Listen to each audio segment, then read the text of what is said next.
Hi friends, welcome to Manvasan channel. இன்றைக்கி நம்ம சேனலில் பார்க்க போகிற ரெசிபி ஒரு ஸ்வீட் ரெசிபி தாங்க. அதுவும் தேங்காய் பால் வச்சு அல்வா செய்ய போகிறோம். அது எப்படி செய்யலான்னு பார்க்கலாங்க. இப்போ 1/4 கிலோ மைதா மாவு எடுத்துருக்குறேங்க. இந்த மாவு வந்து நம்ம பூரிக்கு எப்படி பிசையுமோ அது மாதிரி நல்லா கெட்டியாக பிசைஞ்சிக்கணும். இப்போ நிறைய அல்வா பார்த்துருப்போங்க. மைதாவும் தேங்காயும் சேர்த்து செய்யும்போது சுவை சூப்பராக இருக்கும். நீங்கள் ஒரு தடவை செஞ்சு பாருங்கள். இப்போ இந்த மழை டைமில் நம்ம டக்குன்னு ஒரு ஸ்வீட் சாப்பிட்ணுன்னா வீட்டில் கண்டிப்பாக மைதா இருக்கும். அதை வச்சு நம்ம குழந்தைங்களுக்கு ஸ்வீட் செஞ்சு கொடுத்துடலாங்க. தேங்காவும் பார்த்தோன்னா ரொம்ப ஹெல்தி தான். அதனால் நம்ம தேங்காவும் இருக்கும் வீட்டில், நம்ம செஞ்சு கொடுத்துடலாங்க. இப்போ இந்த அளவுக்கு கெட்டியாக பிசைஞ்சிட்டு இந்த மாவு முழுகிற அளவுக்கு நம்ம தண்ணி சேர்த்துக்கணுங்க. ஒரு 1/2 லிட்டர் தண்ணி சேர்த்துக்குங்க. நல்லா ஒரு 2 மணி நேரம் அப்படியே ஊறட்டுங்க.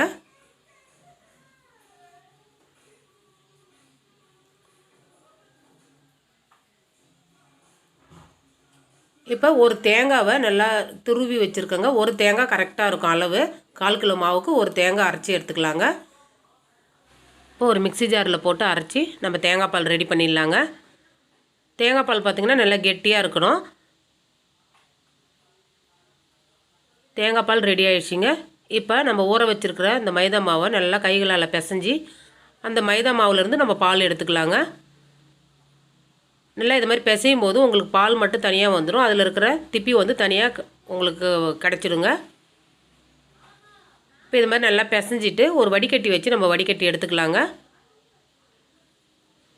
கையால் வடிகட்டும் போது உங்களுக்கு கஷ்டமாக இருக்குங்க. இது மாதிரி வடிகட்டி வச்சுருந்தும் போது ஈஸியாக உங்களுக்கு அந்த திப்பிலாம் மேலே வந்துடும்.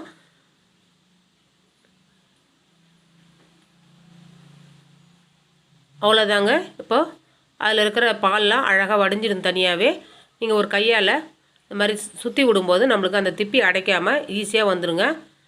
கொஞ்சம் மேலேயும் தண்ணி விட்டு நம்ம அதை கரைச்சி விட்டிங்கன்னா மிச்சம் இருக்கிற பாலும் அதிலேருந்து எக்ஸ்ட்ரா இருக்கிற பாலும் வந்துடுங்க.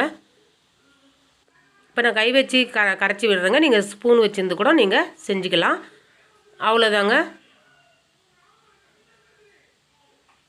இப்போ இந்த பாலை ஒரு வாணலில் சேர்த்துக்கலாங்க.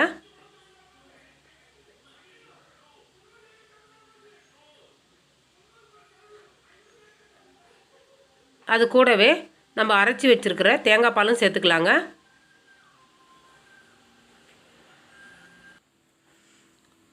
அது கூடவே சர்க்கரையும் சேர்த்துக்கலாங்க. மாவுடைய அளவு 250 கிராம்னா சர்க்கரை 350 கிராம் சர்க்கரை சேர்த்துக்குங்க.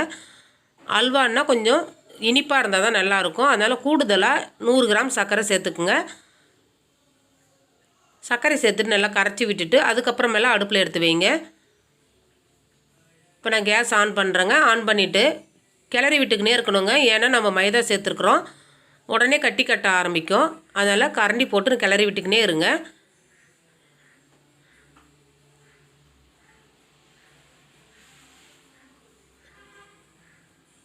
பாருங்கள், மைதா சேர்த்ததுனால உங்களுக்கு உடனே கட்டி கட்டுது.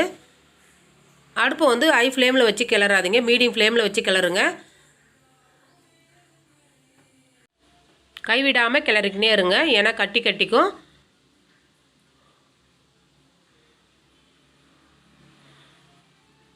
ரொம்ப ஈஸிங்க இந்த அல்வா செய்கிறது. யார் வேணாலும் செஞ்சிடலாம். ரொம்ப ஈஸியான மெத்தட் தான். செய்கிறதுக்கும் ஈஸியாக இருக்கும், சாப்பிட்றதுக்கும் ரொம்ப சுவையாக இருக்குங்க. நல்லா 3/4 பாகம் அல்வா வெந்ததுக்கப்புறம் தேங்காய் எண்ணெய் சேர்க்குறேங்க. 100 கிராம் தேங்காய் எண்ணெய் தேவைப்படும் இதுக்கு. ஒரே அடியே சேர்க்காமல் கொஞ்சம் கொஞ்சமாக சேருங்க. ஃபஸ்ட்டு கொஞ்சம் சேர்த்துட்டு அது நல்லா அந்த மாவு உறிஞ்சிக்கிற அளவு வரைக்கும் நம்ம கிளறிக்கினே இருக்கணும். அடுப்பு வந்து லோ ஃப்ளேமில் வைங்க. தேங்காய் எண்ணெய் சேர்க்கும்போது லோ ஃப்ளேமில் வைங்க. நீங்கள் வந்து நெய் சேர்க்கலாமான்னு கேட்பீங்க. ஆனால் வந்து நம்ம தேங்காய் பால் சேர்த்து செய்கிறதுனால அதனுடைய சுவை மாறாத இருக்கிறதுக்கு கண்டிப்பாக நீங்கள் தேங்காய் எண்ணெய் சேர்த்து தான் செய்யணும். நான் திரும்பவும் ஒரு கரண்டி எண்ணெய் சேர்க்குறேன் பாருங்கள். நான் கரண்டியில் சேர்க்குறதுனால நான் மொத்தமாக அளவு சொல்லிட்டேங்க. 100 ml தேங்காய் எண்ணெய் தேவைப்படும் இந்த அல்வாவுக்கு. ஏன்னா நம்ம தேங்காய் பால் சேர்த்துக்கிறதுனால வேறு நெய் சேர்த்திங்கன்னா நெய் ஃப்ளேவர் தான் உங்களுக்கு வாசனை வரும். தேங்காய் அந்த நம்ம சேர்த்தது வாசனையே இருக்காது உங்களுக்கு. அதனால் நம்ம தேங்காய் எண்ணெய் சேர்த்து செய்கிறது நல்லதுங்க. நான் 100 கிராம் எண்ணெயும் அதிலே சேர்த்துட்டேன். நான் கொஞ்சம் கொஞ்சமாக சேர்த்துட்டு அந்த மாவு உறிஞ்சதுனுக்கு அப்புறம் நீங்கள் எண்ணெயை சேருங்க. அடுப்பு ஏன் லோ ஃப்ளேமில் வைக்க சொன்னேன்னா எண்ணெய் சேர்த்ததுக்கப்புறம் நல்லா மேலே கொதிச்சு வரும்போது மேலே படும். ஹை ஃப்ளேமில் வச்சிங்கன்னா எண்ணெய் வந்து மேலே தெறிக்குங்க. அதனால் லோ ஃப்ளேமில் வச்சுட்டு நீங்கள் கிளறும்போது ஈஸியாக அந்த மாவும் எண்ணெயை உறிஞ்சிக்கும். நீங்கள் கிளறதுக்கு ஈஸியாக இருக்குங்க.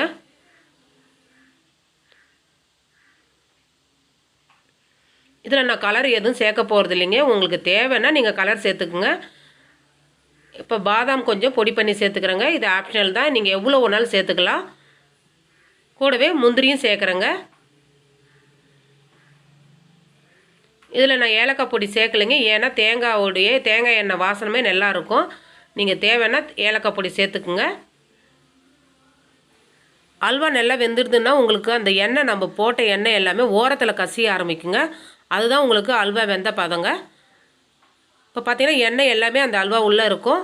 நல்லா அல்வா திரண்டு வர்ற டைமில் உங்களுக்கு அந்த ஓரத்தில் எண்ணெய்கள்லாம் கசிய ஆரம்பிக்கும். அதான் உங்களுக்கு கரெக்டான பதம். பாருங்கள், எண்ணெய்லாம் ஓரத்தில் நம்ம போட்ட எண்ணெய்லாம் ஓரத்தில் வந்துடுது. அல்வாவும் உங்களுக்கு கலர் மாறி இருக்குது பாருங்கள். சூப்பரான அல்வா ரெடி ஆகிடுச்சு பாருங்கள். அதான் நான் சொன்ன மாதிரியே ஓரத்தில் எண்ணெய்ங்க வந்துடுது. இப்போ ஒரு பிளேட்டில் மாற்றிக்கலாங்க.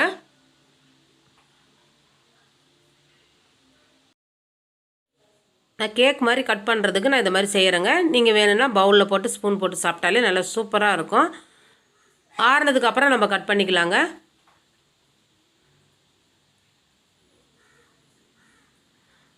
இப்போ ஒரு பிளேட் வச்சு எடுத்துக்கலாம்.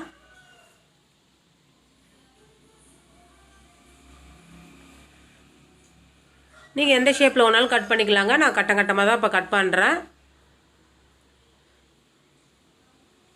இதுவே பார்த்தீங்கன்னா இந்த மாவு வந்து ஒரு நாள் நைட் ஃபுல்லாக ஊறிட்டு நீங்கள் செஞ்சிங்கன்னா இன்னும் நல்லா புளிப்பு சுவையோட நல்லா இருக்குங்க அல்வா.